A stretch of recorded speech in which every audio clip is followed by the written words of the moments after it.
Yeah, so today we are going to explain to you why we think that GStreamer and Rust are a perfect match, and even more general, why Rust is basically the perfect language for handling multimedia. But before we start with that, we should probably start introducing ourselves. So I'm working on GStreamer since 2006, and currently I'm doing the releases and well, lots of development on it. And I'm working and was founding a company called Synticular, who is providing services around GStreamer, graphics, multimedia, and other free software. And that's why I'm spending so much time on it. So in this talk, you get the two for the price of one in terms of speakers. So I've been hacking on GStreamer since 2008, which is less than him. I work in this small family-owned company called Samsung. The family-owned part is actually true.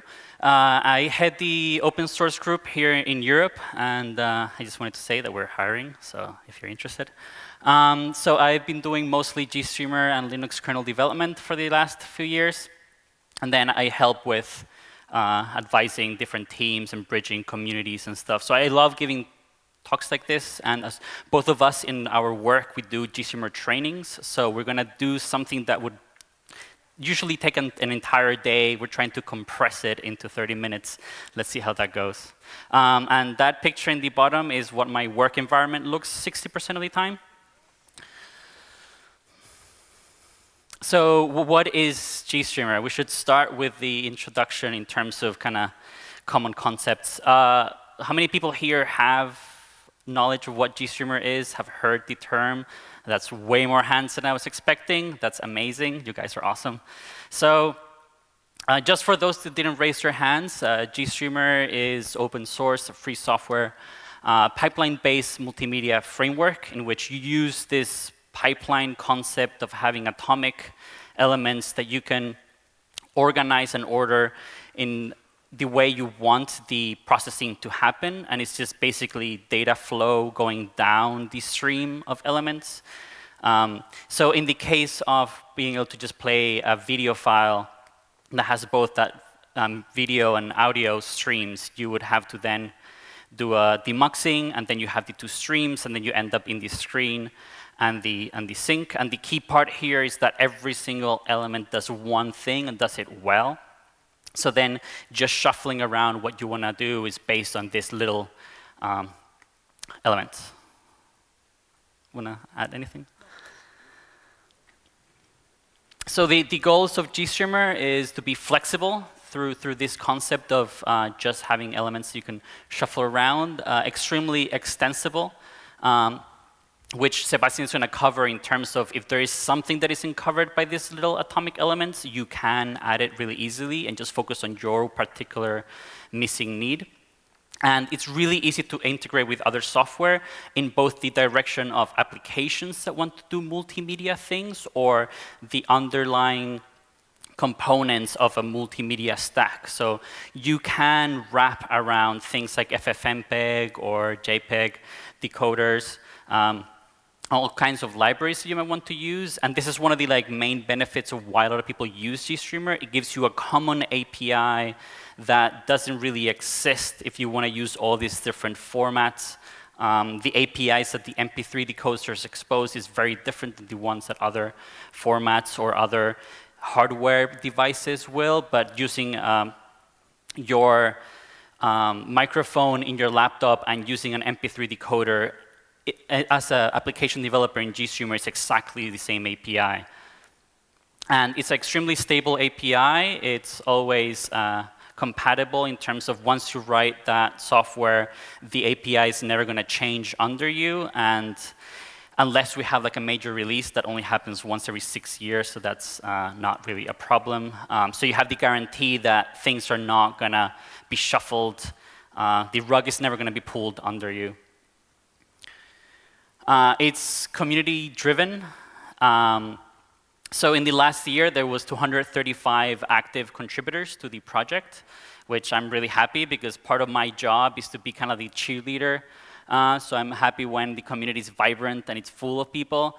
Over the entire lifetime of GStreamer, the now, 14 years the project has existed? 17. 17 years. We've had more than 1,250 contributors, which is really cool. A few years ago, I was watching for that number 1,000 to invite that guy to a beer. Ended up being a girl, which was even better. So the cross-platform part is basically if you have an OS that can compile C code, GStreamer will work for you. It's all based on G-object, which then means that you have all the object orientation that you expect in modern programming, but all through a C API. So in terms of like embedded devices, you will have everything you need, but the cross-platform problems you would have in other object-oriented programming models, you just don't have that problem. And we both have experienced that running GStreamer in extremely small and kind of obscure operating systems, and it works pretty fine. The most notable ones are Linux, Windows, macOS, BSDs, Android, iOS, and those all have like really good community support. Am I missing anything? Okay, doing a good job so far. Being a long-term and stable project, it has bindings for all the languages that you would expect, and they all try to be as idiomatic as possible, which we're going to talk a little bit later how that kind of links with Rust. There's hundreds and hundreds of plugins. So the thing I was showing you before that had just like 5 plugins, there's hundreds of those that can give you different features. I like to play the game of find something that's already not supported by an element, and then I'll try to find somebody that can contribute that code as like, hey, why don't you do this as a first contribution. It has batteries included, so the moment that you install it, you already have certain tools and help. Like there's a very, very useful command line tool that just lets you play with pipelines from the command line. And you can just experiment without even having to write code. You can just do things from your usual shell. And it's always good to clarify things in terms of the usual misconceptions around GStreamer. It is not a media player or a playback library. It's actually media agnostic in terms of it just handles flow of data, and what that data is, it's a matter of the elements to agree upon. It is not a codec and protocol library. You're looking more for like FFmpeg if you want to look for specific codecs. GStreamer sits on top of FFmpeg, so you get all the benefits of the work that amazing community is doing in a more stable API that connects with other things. It's not a transcoding tool, even though it's used a lot server-side for transcoding. And even though the name is a bit of a misnomer and confuses people in this regards, it's not streaming as in the classic like VOD or music streaming. It's just the streaming of data through the elements. Yeah, so the big question now is why Rust? Why would we want to use Rust for this stuff?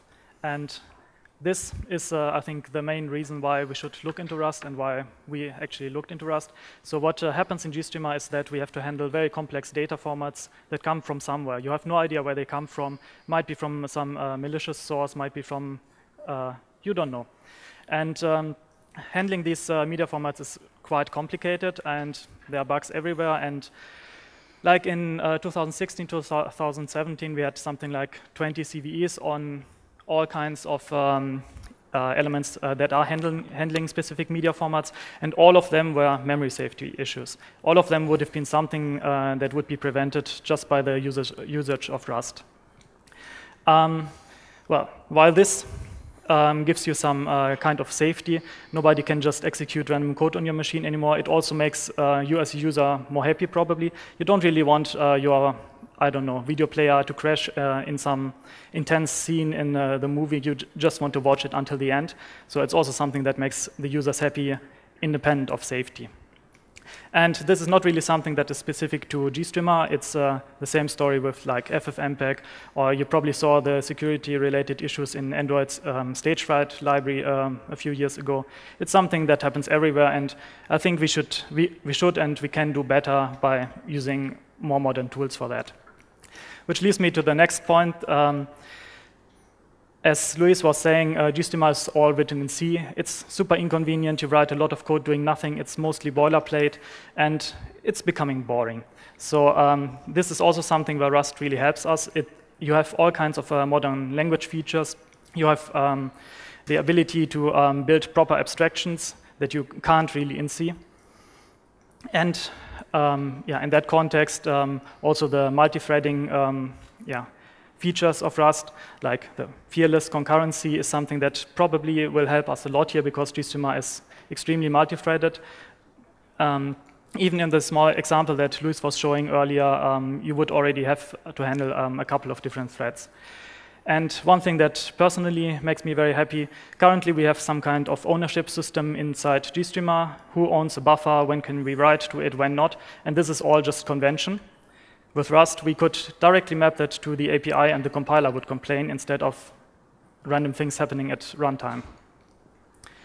And, well, the last part, performance and low overhead. I guess I just skipped that. All of you should be aware of that by now. So let's start where Rust can actually be used in a useful way in the context of GStreamer. And one side is, well, Luis was saying, GStreamer makes integration easy in both directions. And as the first step, we are going to look at writing plugins for GStreamer with Rust. So implementing something that can read from a specific network source, that can decode a specific video codec or things like that.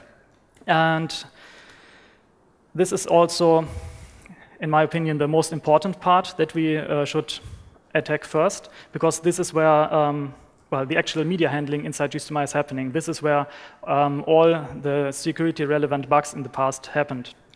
This is also where, if you look at our bug tracker, where most of the crashes are happening. So this is something that where we should really try to become better, and this is why we started with this part. And the other aspect is the GStreamer core itself is by now sufficiently stable and simple, and I would say bug-free, more or less. So it's all these external things that add features to GStreamer that should become a bit more stable, a bit more safe. So what does exist at this point? What we have now is bindings for most of the core GStreamer API that gives you access to things like passing around buffers that contain video data, audio data, or things like that. In here is also implemented this direct mapping of the GStreamer ownership model to the Rust ownership model, which was very nice to implement. Also things like format negotiation, like if you have two of these elements, they need to agree on what this one is producing, has to be possible to accept by the other one. That's also something that is already there. And in the end, what you have is a couple of traits that you can implement. There's right now one for sources, for things where you read data, one for things that allows you to store data somewhere, and one for demuxers, like if you have some kind of file that contains multiple streams, like an audio and a video stream, this is something that can be handled with that one. And all that you have to do at this point is implement this trait, implement the little functionality that you have to implement, and then you can use that to compile to a GStreamer plugin, which is in the end just a shared library that can then be used transparently by every application that uses GStreamer. And at this point, in here, there's almost no C code left. I think 200, 300 lines are left. Before it was much more. It's all Rust or, unsafe Rust because we have to call into C. And all of this is currently packaged into some little standalone crate that allows you and everybody else to hopefully easily implement GStreamer plugins. And what currently exists is a plugin to read from files and to write to files, nothing interesting. But that was basically the first thing that we started with, just like a proof of concept. Can we do that? And yes, we can. The next thing was HTTP source, which is using the great hyper and request libraries. Compared to the existing HTTP source that is in GStreamer, it's so much more simpler and does the same things in the end. Also what exists is a source that allows you to read from Amazon S3, which might be nice in many use cases, and it's also using a Rust library called Risotto for the S3 integration. And I think the most interesting one, at least for me, is a demuxer that is handling the Flash video format. And there already exists one in GStreamer written in C, and in the past there were a couple of memory safety bugs in there. And it would be nice to get this one replaced with the one that I'm writing right now in Rust. Yeah, one thing that might be worth mentioning here is also that the parsing of the file format is done with nom, which is some kind of a parser library. You just describe how the data structures look like, and it's automatically generating you code that parses this into Rust data structures. Very nice stuff, and you should really look into that if you want to parse something. And yeah, something very nice about all these plugins is there's not a single line of C code in there. There's not a single line of unsafe Rust code in there. It's all safe and should benefit from all the safety guarantees that Rust is giving. So just a very small example. This would be the trait that you would have to implement if you want to implement a source. And in the end, the only important part is that you implement a small function called fill. And in there, you write all the data that you get from whatever place you read from into a GStreamer buffer, and that's all. And now if you compare, for example, the file reading plugin that is already in GStreamer with the one that was written in Rust, well, the one written in Rust is about 20% of the size of the one written in C, so it's really much more convenient and at the same time giving you more safety.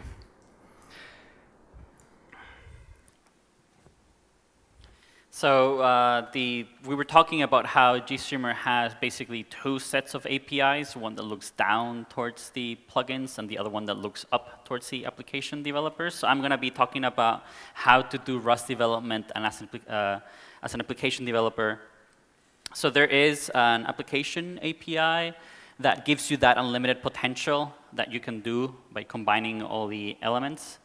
And this, well, will handle all the things inside in the core that are mechanisms that are extremely complex. Multimedia has like a huge breadth of things that can be happening, and you just want it to be hidden, taken care of. So we have some idiomatic bindings, and we're still kind of working on this. We'll talk in the end how you can contribute, because it's always like a work in progress. So there is a auto-generated GStreamer sys that Sebastian has been working on that are basically one-to-one parodies. But then we have a GStreamer RS on top of that that just basically makes it idiomatic or idiomaticizes, if that's even a word. So people that are used to Rust can feel that it's multimedia through Rust. And that's the GitHub. If you want to play with it, I have a branch that has been like fixing a lot of stuff. So you get all the benefits, right? Just to like iterate the fact that even though it's originally in C, all the functions that the GSD object implements, you can then use them without any problems down the children. Is a presentation multimedia if it doesn't have a demo? No. So we should first introduce the 4 concepts that we need for this first demo. The first one is, well, we need a pipeline. We need somewhere to store all these elements that will wrap and be like, okay, that thing handles the clock, and it handles just the messages, and handles all the like bits that you need in terms of like once you change the state of the pipeline, it changes the state of all of the elements inside. And by state, I mean going from stop to playing to simplify. Then you also need to create new elements. These are the elements that you're going to want to add to the pipeline, and then tell them which ones are going to be connected to whom. That's going to be easily done through this like extremely convenient function, add and link, that basically internally it does the add functions and the link functions, but it was just much nicer to have one function that does this really common step. There's also an add and link many. if you have multiple things that you want to do in one go. And then the last step is, well, we want the data to flow, right? So we should play. So just to show you, I have a link to the GitHub if you want to like follow from home. Basically, we're getting the, this is also the wrong demo. So we're showing this one. So this just makes way more impressive the previous talk that had like live coding. Just showing the code is hard enough, but apparently you can even write it on stage. So we have this pipeline new that I showed. Basically, we just call it pipe. The argument it takes is just the name you want to give it to it. We're going to create an auto video source. This is basically a convenient element that just picks the default source you have for video. So usually it tends to be the webcam, but you might have other things that are higher priority. And the same but opposite will be getting the auto video sync, which in this case is going to be just the screen. And then we had that add and link. Basically, we want to add the source and the sync of video. Just make sure it did it correctly. If not, we should panic. Something went really wrong. We want to get that message bus to see what's going on internally, kind of listen for different messages. We start the main loop. We go to play, and then we listen for messages until we basically get this like error message saying, OK, things stopped playing. Now we can break. So do you have the? And ta-da, that's like the super impressive. We just connected to the webcam and put it on the screen all through Rust. In around 40 lines of code, you can start creating your own like webcam. It's actually really easy to switch the source to streaming, and then you can save it to a file or sending over HTTP to start having like a video conferencing system. So the second demo I wanted to show would be handling some looping, and this just creates, like, we have this really convenient play bin element that just basically does really neat things in the inside, which are, it figures out what the type is of whatever you throw it to it as a URI, and then through type finding, it says, oh, I know that format, and I have this element that has registered itself saying I can control that format, and then it creates dynamically the pipeline all the way until it displays whatever you're asking for it. And the key concept there is it does this dynamically, which is one of the like really neat features of GStreamer, in which the pipeline can be rolling, data flowing, and you can still change the elements that are part of it. Just not the ones that are rolling, but you can block things. And then we're going to also be reading the bus to do this cool little concept, like proof of concept, which is we're going to be listening to the end of stream, which is just like the technical way to say we finished with the content. And in that, when that happens, we're going to say sick, which is a technical term for moving inside the content. And we're just going to be say like, OK, move back to the 0 position, which basically means once we get to the end of the video, we're going to go back to the beginning before it completely handles the, like, OK, I finished with everything. And the video will loop. And the demo.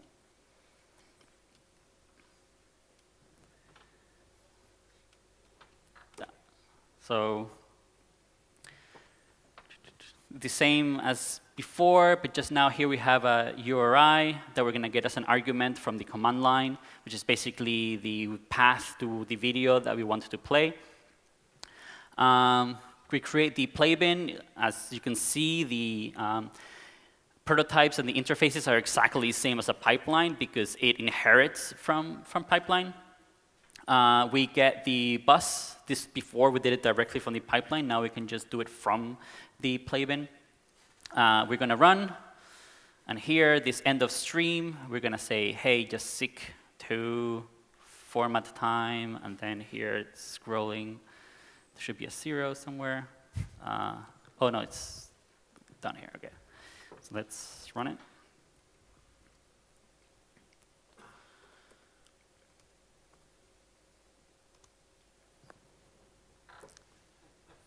So if you show the terminal as well, let's move it to.